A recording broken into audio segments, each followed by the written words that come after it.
আল্লাহ বলেন দিনের উপরে যদি সত্যই টিকে থাকতে পারো, যত বাধা বিপত্তি ঝড় ঝাপটা আসবে আল্লাহ নিজে ওইটা দূর করে দেবে। এটা যে আল্লাহ নিজে দূর করে দিয়েছে। আমরা অনেকে মনে করছি ছাত্রদের কারণে, না, আল্লাহ নিজে দায়িত্ব নিয়ে এ পাথর সরিয়েছে। ছাড়া এ পাথর সরানোর জন্য শুধু ছাত্ররা না, আল্লাহ যদি নিজে দয়া না করতো কখনো এ জালেম পালাইতো না। ওর মনের ভেতরে আল্লাহ এত ভয় তৈরি করে দিয়েছে, দলীয় লোকগুলোকে বইলিয়ে যাবে সে সময়ও পায়নি। মাঝখান থেকে এই পাগলরা এখন বিপদে আছে। আমার মনে হচ্ছে পাগলগুলো বেশি অত্যাচার করেছিল এই যে হারুন আঙ্কেল।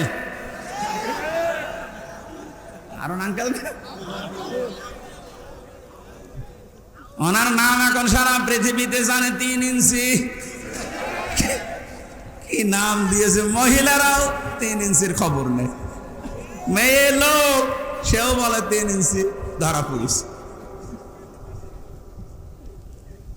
5 তারিখের পর থেকে আজকের এই 31 তারিখ পার হয়ে আজকের 1 তারিখ পর্যন্ত বারবার ঘোষণা দেখেছে আমাদের অভিভাবক যিনি, শুধু বাংলাদেশের না, গোটা পৃথিবীর ইসলামী আন্দোলনের অভিভাবক তিনি এখন ডাক্তার শফিকুর রহমান।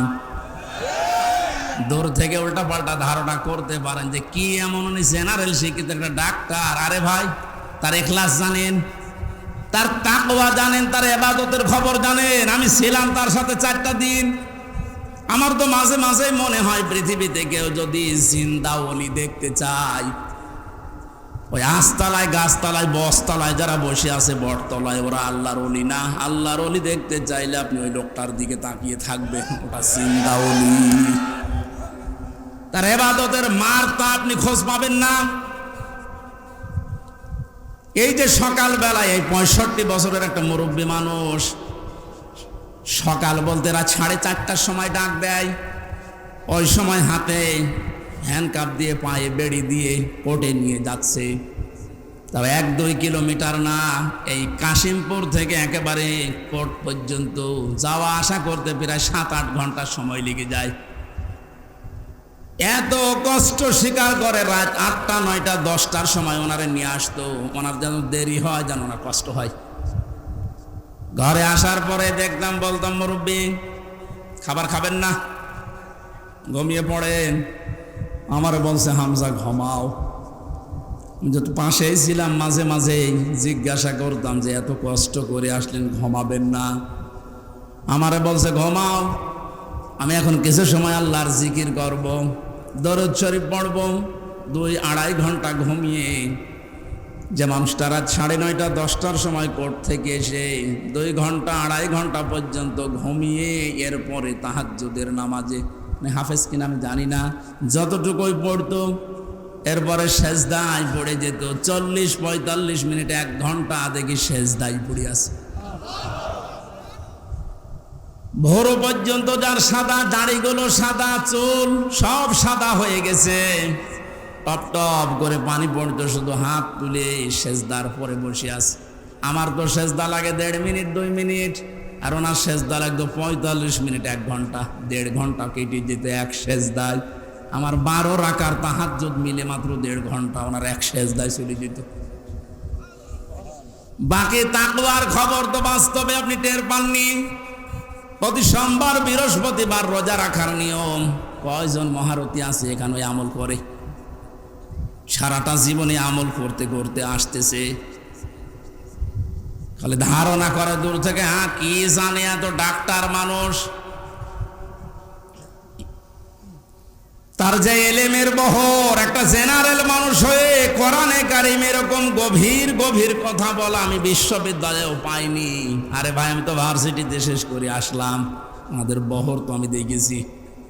ডাক্তার মানুষের কাছে থেকে কোরআনে কারিমের শব্দের এত গভীরে যেতে পারতেন আমি দেখেছি বাস্তবে, যে জীবনে ওই রকম কথা আমি কোনোদিন শুনি নাই। অনার্স মাস্টার্স করেছিলাম, তো এক একটা শব্দ যখন বলতেন, এমন এমন শব্দের অর্থ নিয়ে আসতেন যে কোনোদিন কল্পনাও আসে না যে শব্দের ভেতরে থাকতে পারে। দিনের ওপরে চলতে গিয়ে কোন বাধা আল্লাহ নিজের থেকে দূর করে দেয়, রাখেন না। এটা আমি আগে জানতাম না, ওই সময় জেনেছি।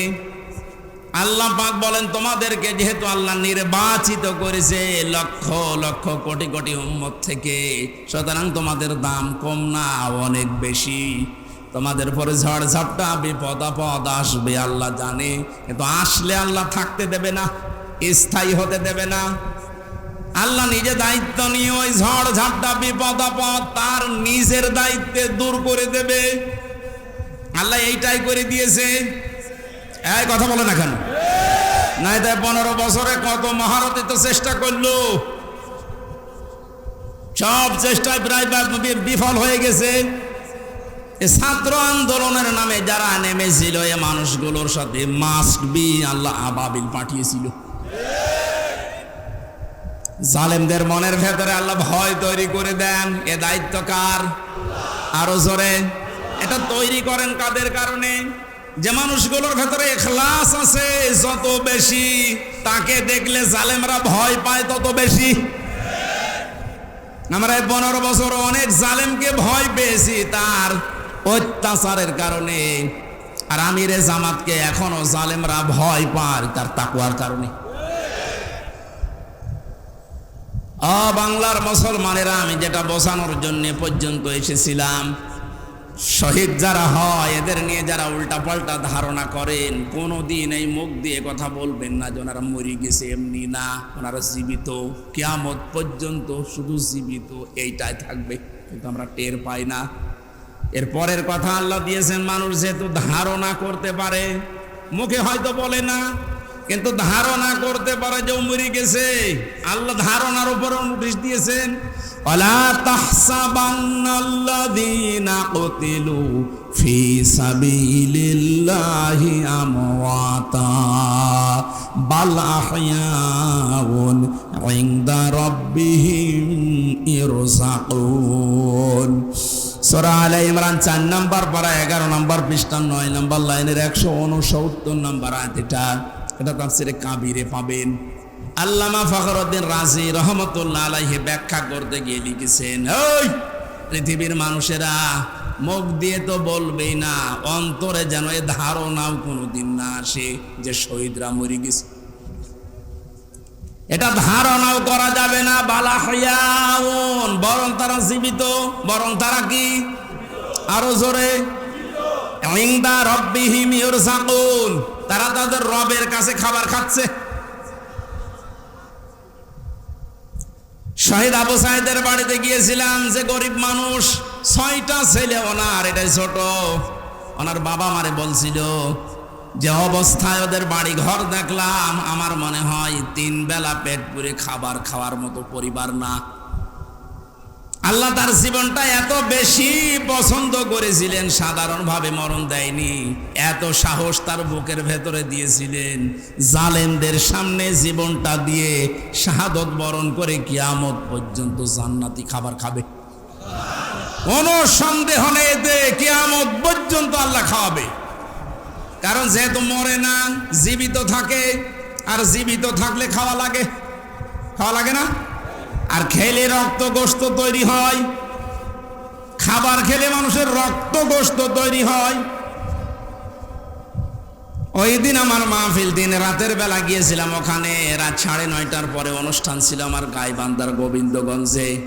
ওখানে এসে উঠলাম, জেলা আমির সাহেব এসে আমার বলছে, আমির হামজা, 1 মাস আগে এখানে সাব্বির নামে একামতে দিনের একজন, ওকে মেরে ফেলা হয়েছিল।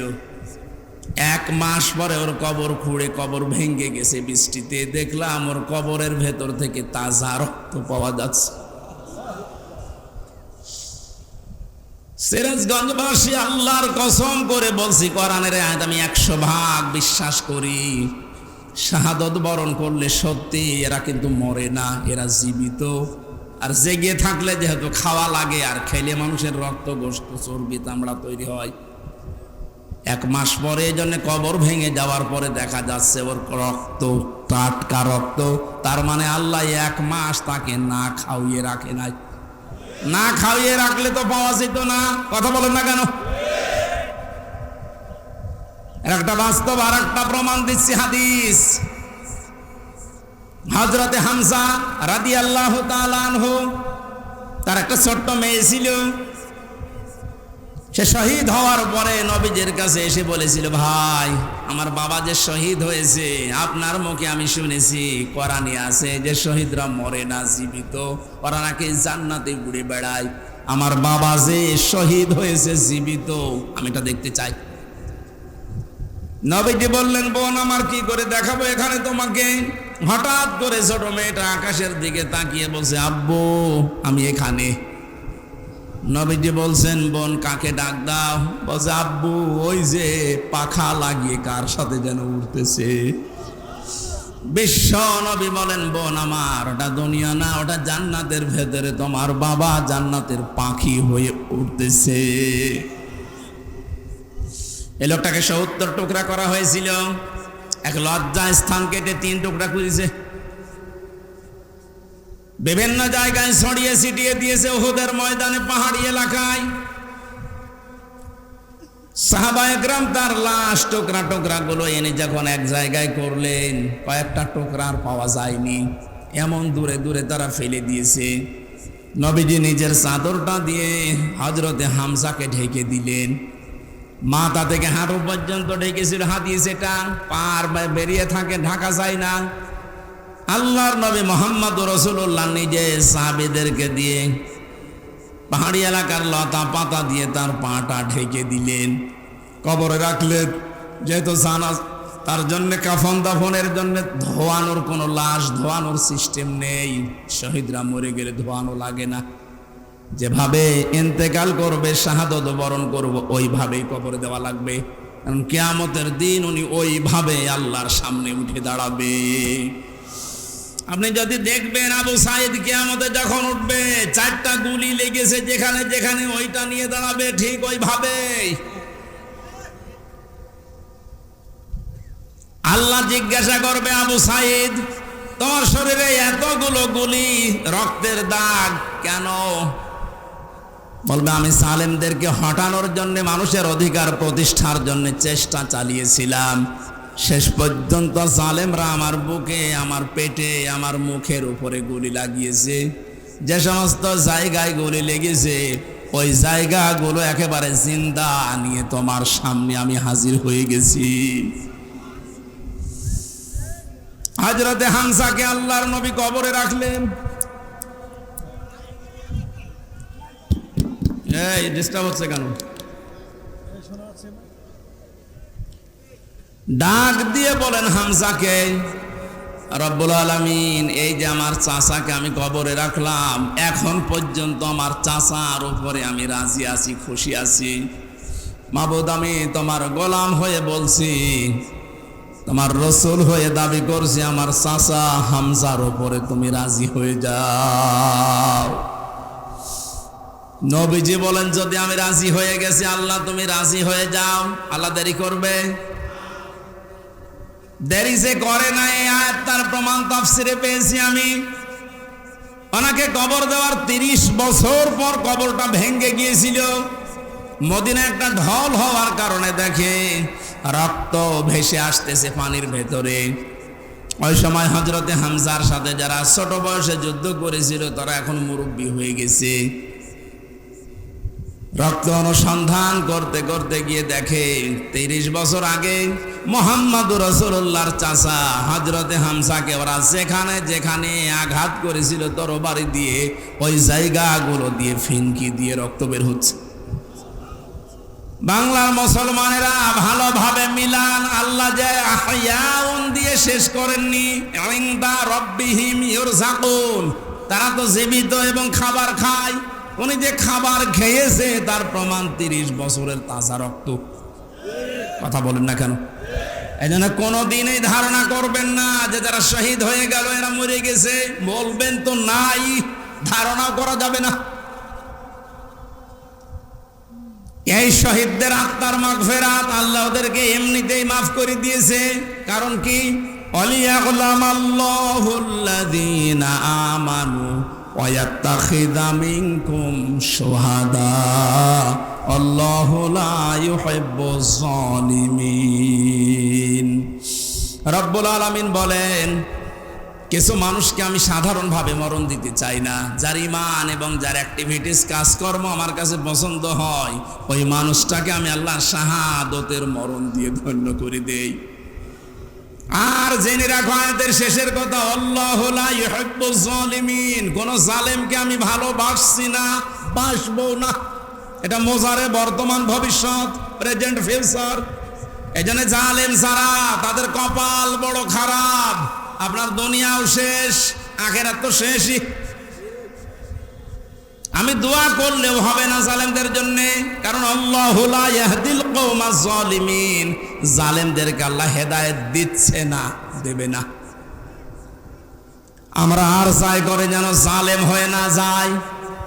এই শব্দটা যেহেতু খুব গুরুত্বপূর্ণ, জালেম। আজ অনেক জালেম বিদায় নেওয়ার পরে এখন অনেকে নব্য জালেম হওয়ার জন্য চেষ্টা চালাচ্ছে। গতকালকে চুয়াডাঙ্গার একটা খবর শুনলাম, আমি কোরআনের আয়াতের সাথে মিলিয়ে আশ্চর্য হয়ে গেছি। জালেম বিদায় নিল, এ জালেম আসলো কোত্থেকে? সূরা বাকারার 114 নম্বর আয়াতটা। এই এদিকে তাকান।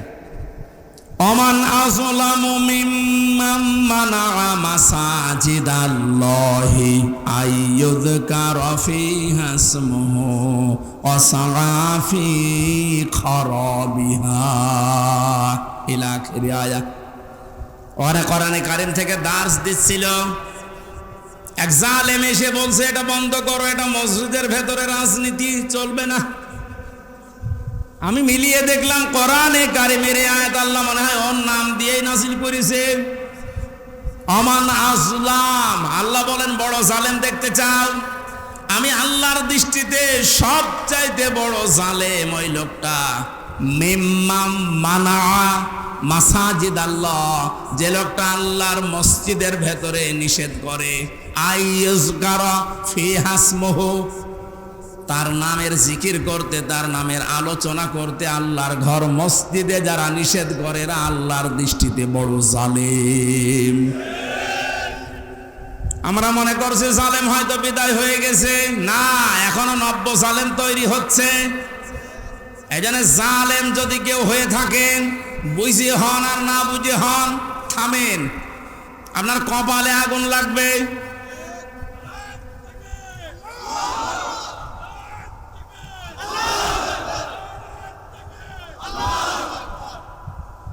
এটা সূরা শুআরার ভেতরে আছে, শেষ নাম্বার আয়াত।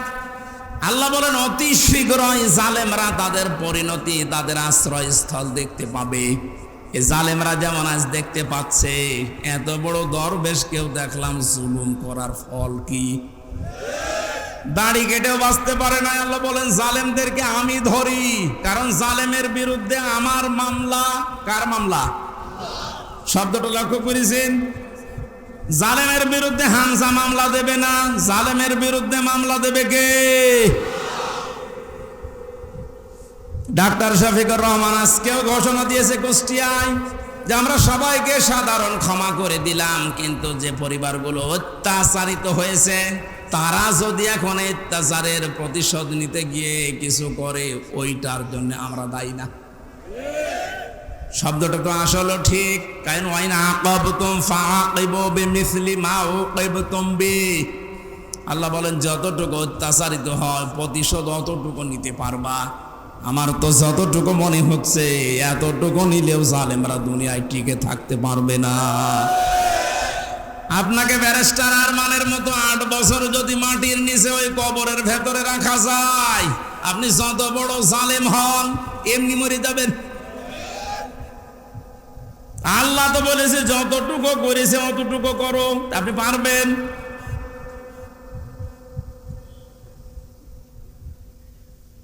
আমার উপরও যতটুকু অত্যাচার হয়েছিল, আমি চাই যাদের দ্বারা হয়েছে, যে মানুষগুলোর ইঙ্গিত হয়েছে, আমি ওই মানুষগুলোকে অতটুকু না করে ছাড় দেব না। যে যা বলে বলুক গা। এখন যত না মাফ করে দেন, না কিসের মাফ? কোনো মাফ নেই আপনার কারণে। আমার ছোট মেয়েটা আমার এখনো পর্যন্ত চেনে না। দোষ করে যদি আপনি শাস্তি দিতেন আমি মেনে নিতাম, কিচ্ছু জানি না আপনি কেন আমার জীবনে এই কাজ দিলেন। আর যেভাবে রেখেছিলেন আমাকে আর মাওলানা মামুনুল হককে, কোনো আলেমকে এত কষ্ট আমারে বাংলাদেশে আমি আর শুনি নাই। আপনি আমার মতো একটা ছোট মানুষকে 24 ঘন্টা তালাবদ্ধ রেখে মনে হচ্ছে আমি ফাঁসির কন্ডেম ছেলে আছি, কত বড় অপরাধী। অথচ যে মামলাও দিয়েছিলেন, শাস্তি দিলেও 3 মাসের বেশি আপনি রাখতে পারেন না। এটা মূল্য চুরি মামলা। জালেমদেরকে মাফ করে দেওয়া মানে মজলুমের ওপরে অবিচার করা। এক কথা বলছেন এখানে। সারা বাংলাদেশের 18 কোটি মানুষকে যদি এই আয়না ঘরের সাথে যারা জড়িত ছিল, সে যেই কয়জনই হোক, যারাই জড়িত এর সাথে, এদেশের 18 কোটি মানুষ যদি মাফ করে দেয়, ব্যারিস্টার আরমানের বউ মাফ করবে না। আপনি ওই জায়গায় থাকলে আপনারও মনে হইতো না আমি মাফ করবো না। আপনি যদি প্রথমেই বলে দিতেন যে তাকে আমরা মেরে ফেলেছি, মেয়েটা অন্য জায়গায় বিয়ে করতে পারতো। এক কথা বলছেন না, কারণ এমন অবস্থায় রাখলেন তার বউটা বিয়েও করতে পারে না 8টা বছর। যুবতী মেয়ে এভাবে জীবন্ত যৌবন কঠিন বিষয়, আপনি টের পাচ্ছেন না। তাই এটা ঠিক রাখা কত কঠিন বিষয় উনি পার করেছেন। আপনি বলছেন মাফ করে দিন, মাফ করে দিন। মানে আপনার মেয়ে যদি হয়তো, এ কথা তো দুনিয়ার বিষয় না। জালেম যারা জুলুম করছেন আজ এবং নব্য জুলুম করার জন্য যারা প্রস্তুতি নিচ্ছেন, আপনি কিন্তু নিজের কপালে আগুন লাগাচ্ছেন। এই জন্য আল্লাহর ঘরের ভেতরে যদি আল্লাহর নাম, আল্লাহর কোরআনের কথা কেউ বলতে নিষেধ করে, এটা দুনিয়ায় সব চাইতে বড় জালেম।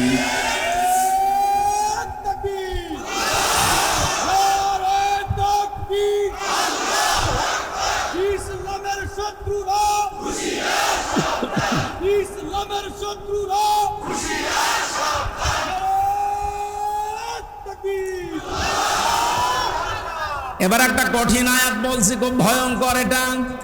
আমি যে জালেম জালেম জালেম বলছি বারবার, কেন জানেন? কারণ জালেমদের বিরুদ্ধে আল্লাহ নিজে অভিযোগ দায়ের করবেন, নিজে মামলা ঠুকে দেবেন।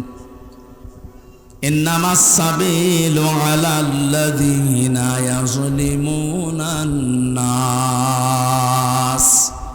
সূরা শুরার 42 নম্বর আয়াত প্রথম অংশে আছে, আল্লাহ পাক বলেন অবশ্যই আমি আল্লাহ নিজে মামলা দেব জালেমের বিরুদ্ধে, যারা মানুষ হয়ে মানুষের উপরে জুলুম করেছে, অত্যাচার করেছে। এজন্য বাংলার জালেমেরা আপনার দুনিয়ার জীবন শেষ, আর আখেরাত তো আপনি আল্লাহর মামলার আসামি। যিনি বিচারপতি, যিনি রায় দেবেন, তিনি যদি মামলার বাদী হয়, তা আপনি তো একেবারে সরাসরি খালাস পেয়ে যাবেন। বলেন না কেন? আমার মামলার যারা আসামি, যারা বাদী ছিল, যারা আমার মামলার যারা বাদী ছিল, তারা টাকা পয়সা বহু খেয়েছে আকিস গ্রুপের কাছ থেকে। গত পরশু দিনও আকিসের মালিক আমারে বলছে, হুজুর আপনাকে আমরা চাকরি দিয়েছিলাম আমাদের মসজিদের খতিব হিসাবে, ওই শয়তানরা আপনাকে পেছে ফেলে আমাদের কাছে কয়েক কোটি টাকা এ 5 তারিখের আগ পর্যন্ত নিয়েছে। যদি 5 তারিখ না আসতো, ওরা এখনো টাকা নিত। আমার মামলার আয়োজক লোকটা মেজানুর রহমান, টেকের হাটে বাড়ি। আমার মনে হয় ওরে পেলে পিটিয়ে মানুষ জনগণ মেরে ফেলবে। আর বাকিগুলোর নাম একবার বলেছিলাম ওই কুষ্টিয়ার এক মাহফিলে, তারা পরের দিন বলছে, হুজুর আর নাম বললেন না, কিছু হলে কিন্তু আমরা মারা পড়ে যাব। কেমন ভয় আছে জালেমরা দেখেন। তবে এই যে লোকটা, এই লোকটা 5 তারিখের আগের দিন 4 তারিখ রাত্রে টাকা নিয়েছে। এই মামলার আয়ুটা ওই এখন নাই, থেমে গেছে। আমার মনে হয় 5 তারিখ বাংলাদেশে না আসলে ও শয়তান এখনো টাকা নিত।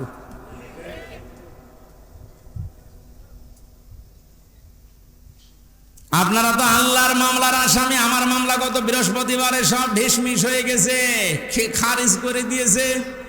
বিচারপতি দেখিয়ে বলছে এটা মামলা হইলো, অথচ ওই বিচারপতি 5 তারিখের আগে বলতো এটা কিছু করা যাবে না। 5 তারিখের পরে এখন এই বৃহস্পতিবারে ও নিজে দেখে বলছে কি বিচার করব, কোনো মাল নেই। অনেক নিজে পড়ে পড়ে দেখছে, বলছে কোনো মাল ম্যাটারেস নেই, কি দেখে বিচার করবো, যা সব বাদ, আমাদের সবাইকে খালাস দিয়ে দিয়েছে। এই যে খালাসি যখন দিয়ে দেবেন, 3 বছর আপনি বিনা কারণে জেল খাটালেন, কোন কারণে? খালাস দেওয়া মানে কি? কোনো অপরাধ নেই, কোনো দোষ আমরা পাইনি নাকি? খালাস দেওয়া মানে তো এই, তাহলে দোষ তো আমার নেই, আপনি নিজেই প্রমাণ করে দিলেন বিনা কারণে যে 3টা বছর নষ্ট করলেন। গতকালকে একজন মুসলমান হয়েছে, পরশুদিন। আমার মনে হয় 3টা বছরে যদি আমি বাইরে থাকতাম, এই 20 সালের আগ পর্যন্ত 53 জন মানুষ মুসলমান হয়েছিল কোরআন শোনার পর। বের হয়ে একজন হয়ে গেল। 3 বছর থাকলে আমার মনে হয় এখনো পর্যন্ত 50 জনের উপরে মানুষকে আমি জান্নাতে নিতে পারতাম। আপনি সুযোগ থেকে বঞ্চিত করে দিলেন। এজন্য জালেম যারা, তারা হামজার মামলার আসামি না। হামজার মামলার আসামি তো হবে নেই, কিয়ামতে আমি না পাপ করলে আপনি জান্নাত দিতে পারবেন না। আর সবচাইতে বড় দুঃখ আপনার জন্য, আপনি আল্লাহর মামলার আসামি। আল্লাহ আমাদের হেফাজত করুন জালেম হওয়া থেকে, বলেন আমিন। আমির জামাত শুধু একবার একটু ইঙ্গিত দিয়েছে, এক জালিমের হাত থেকে মুক্তি পেয়েছি, আর কোন জালিম যেন আমাদের মাথার উপরে বসতে না পারে। আর অনেকের এখন দেখছি চুলকানি আরম্ভ হয়ে গেছে। কোন কারণ আপনার চুলকানি আসবে? আপনি কি জালেম? তার মানে আপনি নিজের থেকেই মনে মনে ভাবছেন যে আমি এগুলো করছি, সামনেও করব। আপনিও জালেম। ঠাকুর ঘরে কে রে? আমি তো কলা খাই। অনেকে আপনার নাম বলে বলেছে, বলেন কোন কারণে নিজের দিকে টেনে নিন?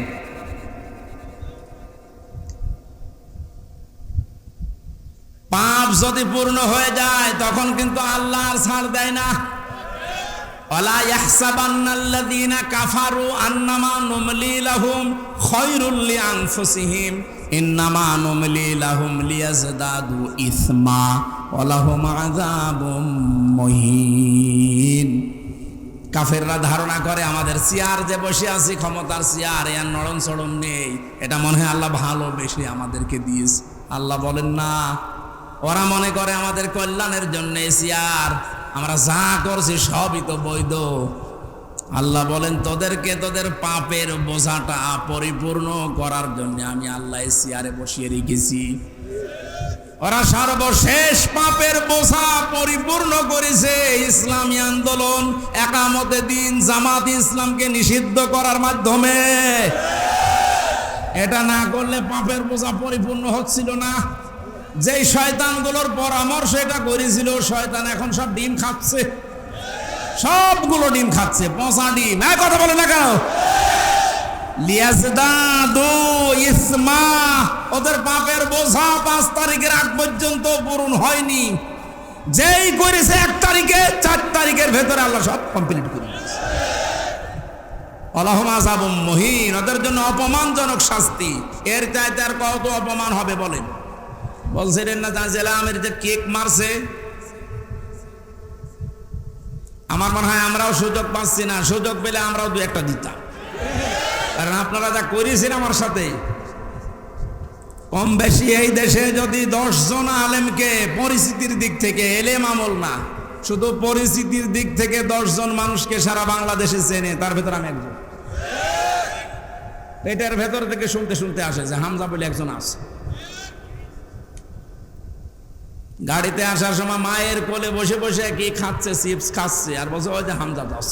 তার মানে ও পেটের ভেতরে শুনিয়ে এসেছে যে হামজা নামে একজন আছে।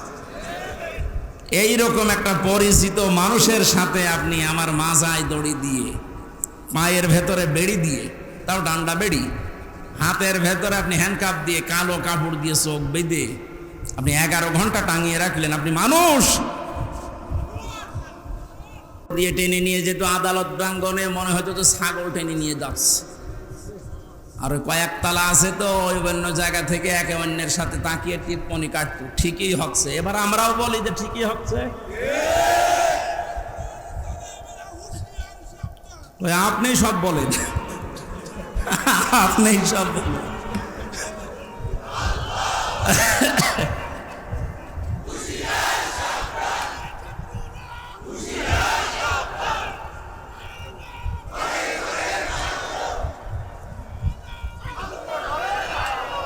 আলহামদুলিল্লাহ ভাই।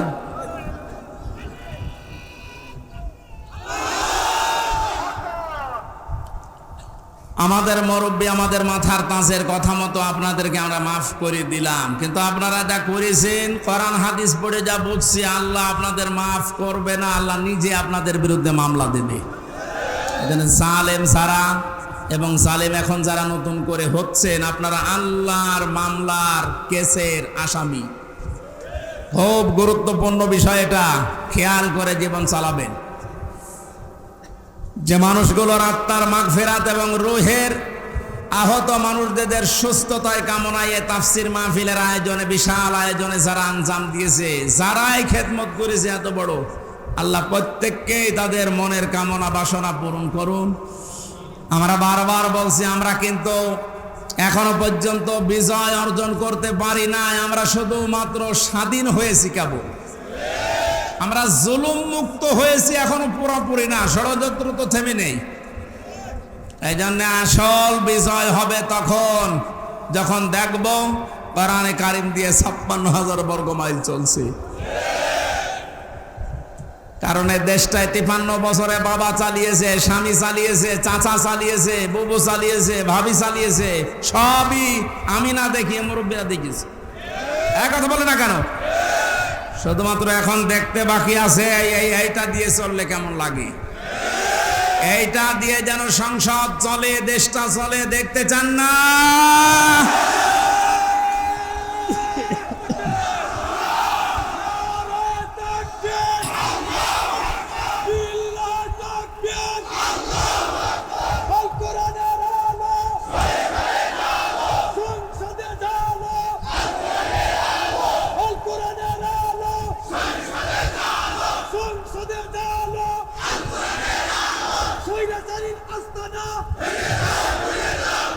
আলহামদুলিল্লাহ।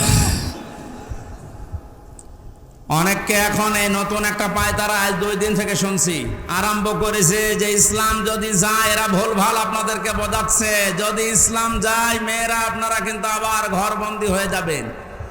এই জুজুর ভয় দেখিয়ে লাভ নেই, মেয়েরা এখন বুঝতেছে। আপনি স্ট্যাটাস গুলো পড়েন ফেসবুকে, অধিকাংশ মেয়েরা এখন বলতে চাচ্ছে ইসলাম আসলে আমরা মায়ের কোলে থাকবো। আমির জামাত ঘোষণা দিয়েছে, যদি আল্লাহ আমাদেরকে কবুল করেন, মেয়েরা যে নিরাপত্তা পাবে কিয়ামত পর্যন্ত এই দেশের মেয়েরা ভুলতে পারবে না যে আবার কোরআন বাদে অন্য কিছু আসুক। আমরা ওইটা দেখাতে চাই, দেখাবো ইনশাআল্লাহ। কোরআনের সূরা শূরা, শূরা মানে সংসদ, শূরা মানে কি? যেহেতু সংসদ নির্বাচন সামনে আসছে, সংসদ নির্বাচন করার জন্য যে 7টা পদ্ধতি আছে, 7টা গুণ দেখে দেখে নেতা নির্বাচন করা যায়, ওই কথাগুলো আল্লাহ সূরা শূরার ভেতরে দিয়েছেন। আমরা মাত্র একটা আয়াত পড়েছি, আয়াতের নাম্বারও 7। কত? আমরা সব কিছু বাদ দিয়ে সরাসরি কোরআনের এই আয়াতে যাচ্ছি। আল্লাহ পাক বলেন, ওয়াকাযালিকা আওহাইনা ইলাইকা, আমি এইভাবেই করে হে নবী আপনার প্রতি ওহী নাজিল করেছি। এই আয়াত নাজিল করা দেখে বোঝা যাচ্ছে এর আগেও আল্লাহ বিভিন্ন নবীদের উপরে ওহী দিয়েছিলেন, নাকি? ধারাবাহিকতায় বিশ্ব নবীও পেয়েছেন। আল্লাহর নবীকে আল্লাহ যেটা দিলেন কোরআনান আরবিয়্যা, নবীকে যে আল্লাহ ওহী দিয়েছেন তার নাম আরবি কোরআন। কি কোরআন? এই ভাষাটা যেহেতু আমাদের মাতৃভাষা না, এই জন্য আমাদের কাছে একটু কঠিন লাগে, কিন্তু পৃথিবীতে সবচাইতে সহজ ভাষা আল্লাহ জানিয়েছেন আরবি ভাষা। ওহী যেহেতু কোরআনে কারিম আরবি ভাষা এসেছে, মুসলমানেরা আমাদেরকে এখন ইমানের দাবি অনুযায়ী আরবি ভাষায় শুদ্ধ করে কোরআন শিখতেই হবে, মাস্ট বি। আমি অনেক পীর সাহেবের মুরিদ, অনেক ইসলামী আন্দোলনের ভাইদেরকেও দেখেছি কোরআনে কারিমের কাছে যে ওরা দুর্বল। শুদ্ধ করে কোরআন পড়া বোঝার যে সিস্টেমগুলো চালু আছে, এটা 100% এখন আমাদের ফলো করা লাগবে। আমি যতটুকু দেখতেছি প্র্যাকটিক্যাল লাইফে, যে রিপোর্টগুলো পূরণ করা হয় প্রতিদিন 3 আয়াত 5 আয়াত 10 আয়াত আপনি যা পড়বেন শুদ্ধ করে পড়বেন, বুঝবেন এবং এটা লিখে রাখবেন। এই সিস্টেম যদি কেউ 4 মাস 6 মাস 1 বছর পালন করতে পারে, আস্তে আস্তে তার শুদ্ধ হয়ে যাবে। আর এটা হওয়ার জন্য দেশে একটা বিশ্ববিদ্যালয় আছে, তার নাম জামাতে ইসলামী। আমি অন্য কোনো জায়গায় এসে সিলেবাসটা পাইনি। আপনি যা যা করেছেন সবগুলো পয়েন্ট আকারে ওখানে লেখা লাগে। আপনার জীবন এমনি পরিশুদ্ধ হয়ে যাবে। নিজেকে যদি পবিত্র করতে চান, পরিশুদ্ধ করতে চান, ফিরে আসেন। আহ্বান জানাচ্ছি, দাওয়াত দিচ্ছি। নয়তো আবার বলবেন যে আল্লাহ আমি দাওয়াত পাইনি। এই জন্য দাওয়াত দিয়ে দিলাম। যদি বিশ্ববিদ্যালয়ে পড়ার ইচ্ছা থাকে, আপনি মূর্খ মানুষ হন, অসুবিধা নেই। বিশ্ববিদ্যালয়ে যদি পড়াশোনা করার মন মানসিকতা থাকে, ইচ্ছা থাকে, বাংলাদেশ জামাতে ইসলামীতে আপনি যোগ দিয়ে পুরা দেখবেন বিশ্ববিদ্যালয়ের মতো। আপনার জীবন ঠিক ওই ধাঁচে গড়ে তুলবে। একটা মানুষ সব দিক থেকে পারদর্শী হয়, অথচ লোকটা দেখেন ডাক্তার। আজকে কুষ্টিয়াতে ভাষণ দেওয়ার সময় তিনি উদাহরণ দিচ্ছিলেন। উনি কিন্তু একটা সার্জন ডাক্তার, অপারেশন করতেন। তার মানে ডাক্তারি লাইনে উনি সর্বোচ্চ। কোরআনে কারিমের লাইনে তো আমি নিজে দেখেছি তার জ্ঞানের বহর এবং শুদ্ধ। হাদিসের লাইনে উনি পাণ্ডিত্য অর্জন করেছে অনেক আমাদের মতো হাজারো আলেমের চাইতেও বেশি। ইংরেজিতে বক্তব্য দিচ্ছে। অনেকে আছে ইংরেজি বক্তব্য দূরের কথা, ইংরেজির নাম শুনলে ভয় পায়। কথা বলছে না কেন? চারিদিক থেকে জ্ঞান অর্জন করার জন্য লোকটাকে যে জায়গা থেকে তুলে নিয়ে এসেছিল আল্লাহ, ওখানে যদি এতদিন থাকতেন বড় নাস্তিক হয়ে যেতেন ইনুর মতো। সেখান থেকে আল্লাহ তুলে এনে কত বড় দায়িত্ব দিয়েছে তার মাথার উপরে। এই জন্য এই বিশ্ববিদ্যালয়ে আপনিও ভর্তি হতে পারেন, এখনো সুযোগ সময় আছে। আপনাকে আমরা জান্নাতে নিয়ে যেতে চাই বিশ্ববিদ্যালয়ে ভর্তি হওয়ার মাধ্যমে। সাফ কথা বলছি, জীবনে গুনাহগার যদি হয়ে থাকেন, গুনাহ অল্প স্বল্প যাই থাক, যদি একামতের দিন কায়েম করা লাগবে দিন, এই আন্দোলনের সাথে একনিষ্ঠভাবে ইখলাসের সাথে লেগে থাকতে পারেন, আমি কোরআন হাতে নিয়ে গ্যারান্টি দিতে পারি আল্লাহ আপনাকে জাহান্নামে দেবে না। সূরা সফের আয়াত। আবার বলছি, ইসলামী আন্দোলন যদি দুনিয়ায় করেন, একামতের দিন কায়েম করার জন্য ইখলাসের সাথে অ্যাক্টিভিটিস নিয়ে যদি ময়দানে থাকেন, কায়েম হলে ভালো, না হলেও আপনার অসুবিধা নেই। আপনাকে আল্লাহ জাহান্নামে দেবে না, হ্যাঁ জান্নাতেও দেবে না কয়েকটা কারণে। তার ভেতরে 1 নাম্বার, আপনি যদি মা বাবার সাথে বিয়াদবি করে থাকেন জান্নাত পাবেন না। আর এই বিশ্ববিদ্যালয়ে আসলে মা বাবার সাথে বিয়াদবি করার কোনো রাস্তা খোলা নেই। সবগুলো একেবারে ট্রেনিং দিয়ে দিয়ে ওই পর্যায়ে নিয়ে যাওয়া হয়। মানুষের মতো মানুষ হওয়ার জন্যে, দেশ প্রেমিক মানুষ হওয়ার জন্যে এই দেশে ওপেন বলছি, ইসলামী ছাত্র শিবির ছাড়া কোনো রাস্তা খোলা নেই। আপনি যদি চ্যালেঞ্জ দিতে চান, নিয়ে আসেন অন্য সংগঠনগুলো, আমি একটা শিবিরের ছেলেকে নিয়ে যাব, তামাম দুনিয়া সব নিয়ে আসেন। 100 ভাগ না হলে আমি 99 ভাগ গ্যারান্টি দিতে পারি। ওদের চরিত্র যদি 100 ভাগের 10 ভাগ ঠিক হয়, এর চরিত্র 100 ভাগের 70 ভাগ ঠিক থাকবে। আল্লাহ রাব্বুল আলামিন কোরআনে কারীমকে যেহেতু ওহী হিসাবে আরবি ভাষায় দিয়েছেন, এখানে শুনলাম একটা মাদ্রাসা আছে। আমি যে বাড়িতে ছিলাম তিনি বলছিলেন আপনাদের একটা সুযোগ আছে, আল্লাহর এই ওহীকে শিক্ষা করার জন্য এরকম মাদ্রাসায় আপনি ভর্তি হয়ে যান যে বয়সে থাকেন। কোরআন শুদ্ধ করা ছাড়া, কোরআন পড়া ছাড়া আল্লাহর নিকটবর্তী হওয়া যাবে না।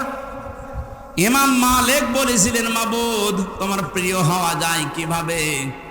100 বার তিনি আল্লাহকে স্বপ্ন দেখে একই কথা বলেছিলেন যে তোমার প্রিয় হওয়া যায় কি করে? আল্লাহ পাক বলেন, ইমাম মালিক কোরআন পড়ো, কোরআন পড়ো। উনি বারবার প্রশ্ন করতেন, আল্লাহ বুঝে পড়বো না বুঝে পড়বো? আল্লাহ পাক বারবার জবাব দিয়েছেন, বুঝে পড়ো না বুঝে পড়ো, শুদ্ধ করে পড়ো, তার তিলের সাথে পড়ো, আমি আল্লাহর প্রিয় পাত্র হয়ে যাবে। যেন আমরা যেহেতু মালিকের প্রিয় হতে চাই, যেন আমাদের শুদ্ধ করে মাস্ট বিয়েটা পড়া শেখাই লাগবে। আল্লাহ রাব্বুল আলামিনের পরে বলেন লিতুনযিরা উম্মাল কুরা ওয়া মান হাওলাহা।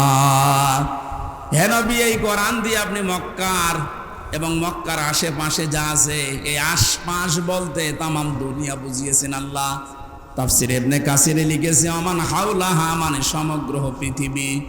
সুতরাং এখন নবী নেই, উনি থাকলে এই কাজটা করতেন। সৌদি আরব থেকে বাংলাদেশে এসে আপনাদেরকে সতর্ক করতেন। এই সতর্ক বাণী পড়া কোরআন শরীফে আছে 500টা। কয়টা? সবচাইতে বেশি যেই বিষয়টা দিয়ে মানুষ সতর্ক হতে পারে তার নাম কিয়ামত। কারণ এইটার জবাবদিহিতা যতদিন পর্যন্ত আপনি উপলব্ধি করতে না পাবেন যে কিয়ামত হবে, আল্লাহ বলেন তুনজিরা ইয়াউমাল জামিউ লা রাইবা ফি, ওই দিন সম্পর্কে সতর্ক করো যেদিন সম্পর্কে কোনো সন্দেহ নেই, সন্দেহের অবকাশ পর্যন্ত নেই। মানুষের জীবন পরিচ্ছন্ন হওয়ার জন্য 8টা মাধ্যম আছে, তার 1 নাম্বার মাধ্যম এইটা যে যত বেশি জবাব দিতে হবে, আল্লাহর দরবারে দাঁড়াতে হবে, এরকম টেন্ডেন্সি যত বেশি তৈরি করবে তার জীবন তত বেশি পরিচ্ছন্ন হবে। খলিফাতুল মুসলিমিন হযরত আবু বকর সিদ্দিক রাদিয়াল্লাহু তাআলা আনহুকে তার স্ত্রী উম্মে রোমানা ডাক দিয়ে বললেন, স্বামী আমার, বাইতুল মালে যিনি দায়িত্বে আছে খাজানচিতে, অর্থমন্ত্রীকে আপনি বলেন আগামী মাস থেকে যেন আগামী মাসের যে বেতন আছে ওটা যেন অ্যাডভান্স আমাদেরকে দিয়ে দেয়। উনি বললেন, কেন? ছেলে আপনার পায়েস খেতে চেয়েছে, পায়েসের টাকা আমাদের কাছে নেই। চলে গেলেন বাইতুল মালে, ডাক দিয়ে বললেন আমার কিছু টাকা পয়সা লাগবে, যেহেতু এ মাসের টাকা আমি নিয়েছি, আগাম মাসের টাকা আমার অ্যাডভান্স দিয়ে দেন। বাইতুল মালে যিনি দায়িত্বে ছিলেন তিনি ওই রকমই তেল মারা মানুষ না। তিনি ডাক দিয়ে বললেন, খলিফা, টাকা আমি আপনাকে আগাম মাসের দিতে পারি, আপনি আগামী মাস পর্যন্ত বেঁচে থাকবেন, ওইটা লিখে দেন। উনি বলছে টাকা আমার লাগবে না। বাড়িতে যে স্ত্রীকে বলছে, স্ত্রী আমি পারলাম না, আমাকে এই কথা শুনিয়েছে। স্ত্রী ধৈর্যশীল ছিলেন, ধৈর্যশীলা বললেন, ঠিক আছে, আপনি যখন পারলেন না, যেভাবে চলছে সংসার চলতে দেন। 15 দিন পর তিনি পায়েস রান্না করে দিয়েছে। হযরতে আবু বকর বললেন, স্ত্রী পেলে কোথায়? আপনাকে বলেছিলাম, আপনি তো অপারগতা প্রকাশ করলেন, আপনি পারেননি। আমি প্রতিদিন 1 মণ 1.5 মণ করে তুলে রাখতাম এই আটা চাউল যাই বলেন। এই 15 দিন তুলতে তুলতে প্রায় 2 কেজি হয়ে গেছে। ওটা পাশের বাড়িতে বিক্রি করে আমি আজকে এই পায়েসের ব্যবস্থা করেছি, কোনো উল্টাপাল্টা কাজ করিনি। উনি বললেন, ঠিক আছে, সন্তান আব্দুল্লাহ ভালো করে খাও। দৌড় দিয়ে চলে গেলেন বাইতুল মালের খাজানচির কাছে, বললেন বাইতুল মালের দায়িত্বে আছো, অর্থমন্ত্রী, আগামী মাস থেকে আমার বেতন যদি 12,000 টাকা দিতে থাকো তো 2,000 টাকা কম দিও। কেন? কারণ 10,000 টাকা হলেও আমার সংসার চলে, এটা আমি দেখেছি। আমার মনে হচ্ছে এই যে কিয়ামতের জবাব দিতে হবে টেন্ডেন্সি তার ভেতরে কোন পর্যায়ে ছিল আপনি বলেন। আর 1628 জন মানুষ দায়িত্বে আছে, দায়িত্বে যে সরকার আছে থাক, এর এই 1628 জন মানুষ শুধু এখন যদি আবু বকরের মতো এই চিন্তা নিয়ে দেশটা চালায়, আমার মনে হচ্ছে 16 ঘন্টায় এই দেশটা একেবারে রোল মডেল হয়ে যাবে। এতদিন যারা রোল মডেল করেছিল, কি মডেল দেখিয়েছেন আপনি? কি মডেল দেখিয়েছেন? এটা একটা জরিপ পেলাম আজকে, এটা শোনালে আপনার মাথা খারাপ হয়ে যাবে। অবশ্য চাক 2009 সালের পিলখানার নির্মম হত্যাকাণ্ড, আমার সাথে 1500 জন মানুষের, তার ভেতরে আমার মনে হয় 900 মানুষকে তো আমি পরিচয় করেছিলাম বিডিআর বিদ্রোহের নাম দিয়ে। এই 14-15 বছর বেকার তারা জেল খাটতেছে, কিচ্ছু জানে না, এমনও মানুষ আছে। পঞ্চগড়ে এক মুরব্বীর সাথে পরিচয় ছিল, বলছে আমি রিটায়ার্ড করবার 1 মাস পরে, অথচ 15 বছর 14 বছর আমি জেলে আছি।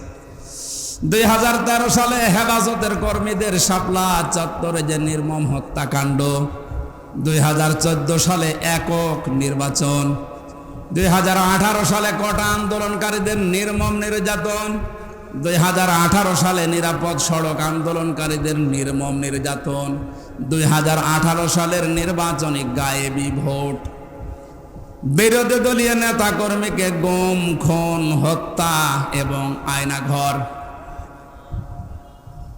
11 লক্ষ কোটি টাকা বিদেশে পাচার,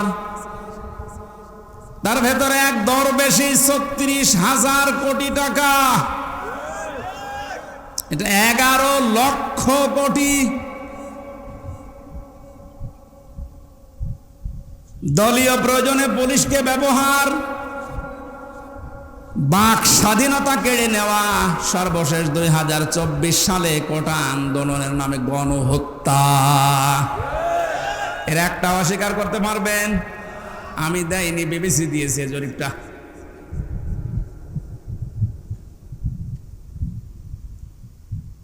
এই জন্যই তো বলছি 1628 জন মানুষ যদি এই বাংলাদেশে এখন হযরতে আবু বকরের এই মন নিয়ে দেশটা চালাতে পারে, আন্দাজে উল্টা পাল্টা টার্গেট দেওয়া লাগবে না। কি রোল মডেল বানিয়েছিলেন? এই যে জরিপ এখন সামনে আসতেছে, কত বড় দুর্নীতিগ্রস্ত একটা রাষ্ট্র হয়ে গেলে বাইতুল মোকাররমের ইমাম পর্যন্ত পালিয়ে যায়। একটা বড় মসজিদের খতিব, সে লোকটাও পালিয়ে গেল। তার মানে কোন জায়গাটা বাকি আছে আপনি বলেন? কোন জায়গা বাকি নেই। একটা মসজিদের খতিব যদি পালিয়ে যায়, আসলটা তো পালিয়েছে, মসজিদের খতিব পালিয়েছে। তার মানে তামাম দুনিয়া দেখেছে যে আপনি কোন পর্যায়ে দুর্নীতিকে নিয়ে গিয়েছিলেন, আর রোল মডেল বানিয়েছেন বাংলাদেশকে। রোল মডেল হবে হযরতে আবু বকরের চিন্তা নিয়ে আসেন।